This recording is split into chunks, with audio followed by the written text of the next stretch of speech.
If you travel on the river from Maroinsetra, evidence of rice production can be seen all along its banks. About 15 kilometers upstream on both sides of the river is land worked by one of the town's most successful farmers. He makes a good living from his herd of zebus, growing sugarcane for making betsa betsa, Madagascar's traditional beer, vanilla, for which this region is world famous, and of course rice, the country's staple crop. Rice is our traditional culture. Our ancestors cultivated rice, and it's our principal meal. A hot topic of conversation amongst local farmers is the revolutionary system of rice intensification, commonly known as SRI. Developed in Madagascar in the mid-90s, SRI allows farmers to vastly improve their yield. This is achieved by enhancing root growth through the use of non-traditional planting methods and tight control of amounts of water in the paddies. The agricultural experts told us about SRI on the radio. The cycle and planting in rows and preparing the soil, we can do all that, but we can't control the water in the rice paddy. If I had a pump, however, I would be able to do all this work properly. Forward-thinking farmers like Crispin will always test the merits of new technologies, but when these fail or aren't available, nothing beats a herd of zebus to plow up a rice paddy.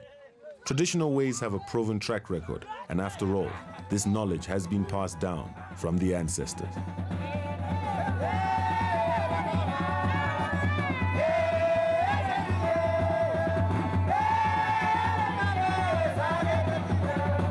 Like Lily's tribe, the Besimi Sarako of the northeast lowlands, the Marina tribe of the central highlands have their own unique way of celebrating the Famadia.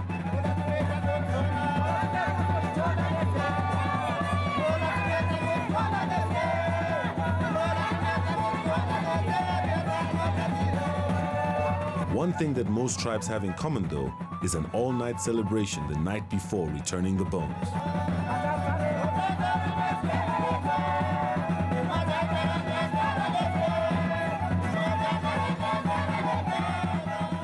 Today, the Rakatamalala family will be returning the bones of two of their members. They've been moved from their original resting place in the south of the country. Having arrived yesterday from their home in the city, Clara and Boudouin will soon have to hold their mother's remains and place her in the tomb. They're anxious about what's going to happen. Typical city kids, the Famadia ritual seems as strange to them as to any outsider. To tell you the truth, I've never done a Famadian before. It's the first time for us. It's our mother, and this moves us a lot, because she's the woman that I love the most in the world, and it's difficult to live with that. She passed away 8 or 9 years ago, but I can't remember because I was only 11 at the time. When we arrived yesterday, he carried the coffin containing the bodies of my mother and my little niece. I mean the bones, the skeletons.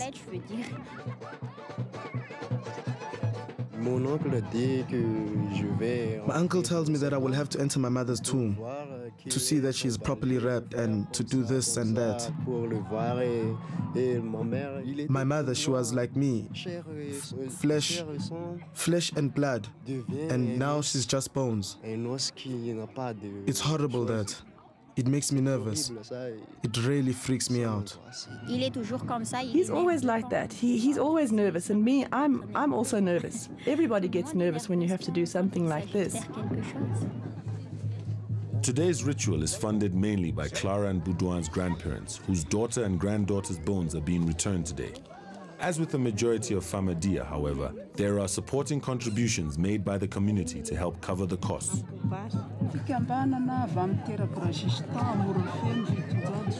As with all Famadia, the biggest expense is feeding the extended family, plus of course the entire community. Here it seems the rice is not appreciated by all.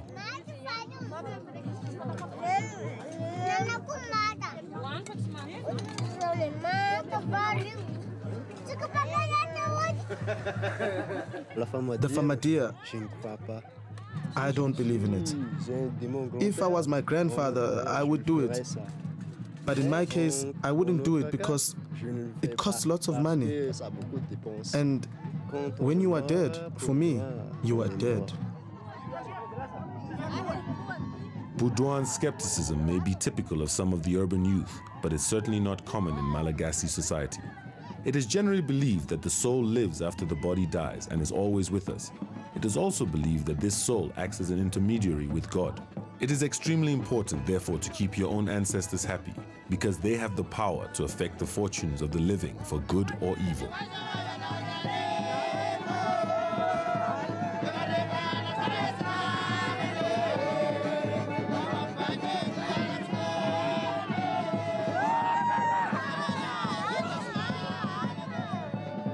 The best way to make the ancestors happy is to take care of their bones, which is why the famadia is regarded as the most important aspect of Malagasy tradition and is not likely to disappear anytime soon.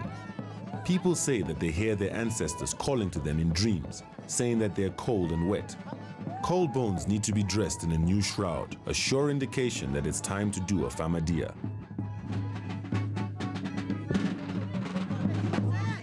In the reburial ceremony, all family members gather to dance and sing together in celebration. In Madagascar, family means all people who are related to each other, including those who are now dead. The famadia, therefore, is a huge familial celebration where people who are still alive can reconnect with each other while at the same time communing with the departed.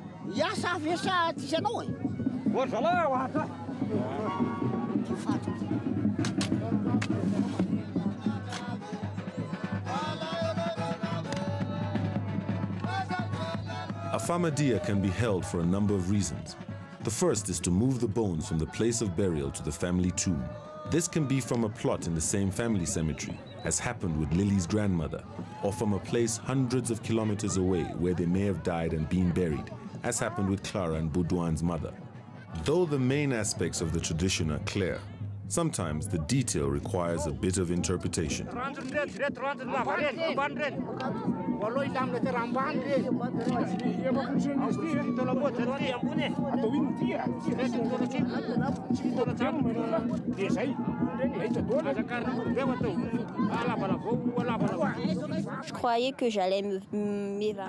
thought that I was going to faint.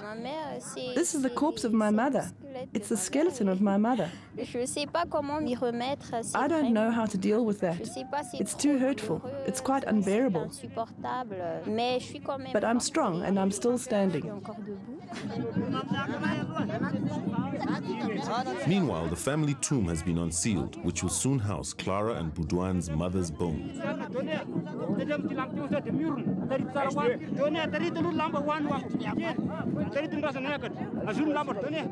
Another reason for the famadia is to renew the shroud of those ancestors whose bones have already been turned. This will happen usually every 5 to 7 years, whenever the family tomb is opened to admit a fresh ancestor.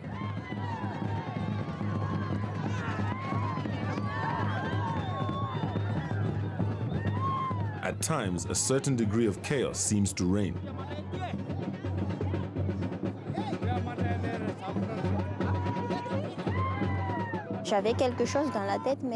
I wanted to say something, and I had something in my head, but I couldn't verbalize it. I couldn't get out what I wanted to say. I felt that I couldn't open my mouth. But my grandmother, she told my mother that even though she's no longer on earth, she should protect us and look after us.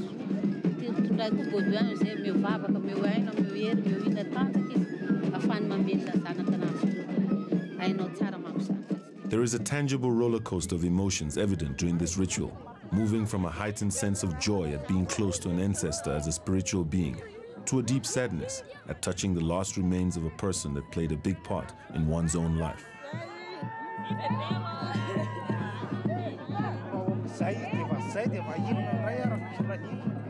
This often triggers deep feelings that may have been dormant for years.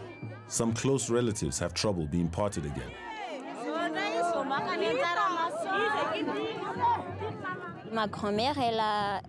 My grandmother, she cried because, you know, she's already lost 2 daughters and 1 small granddaughter. And it's really difficult for her to live with that. And I think my mother was her favorite daughter.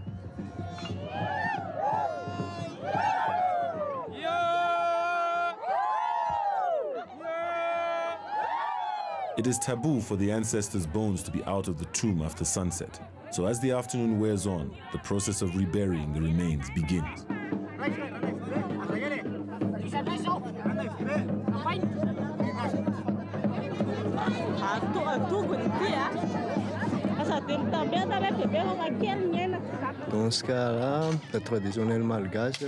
What I now see is that the Malagasy tradition allows us to realize that there are things beyond the imagination. For example, when my mother died, I cried with all my heart, but now I am happy. It's great because it has given me a lot of strength.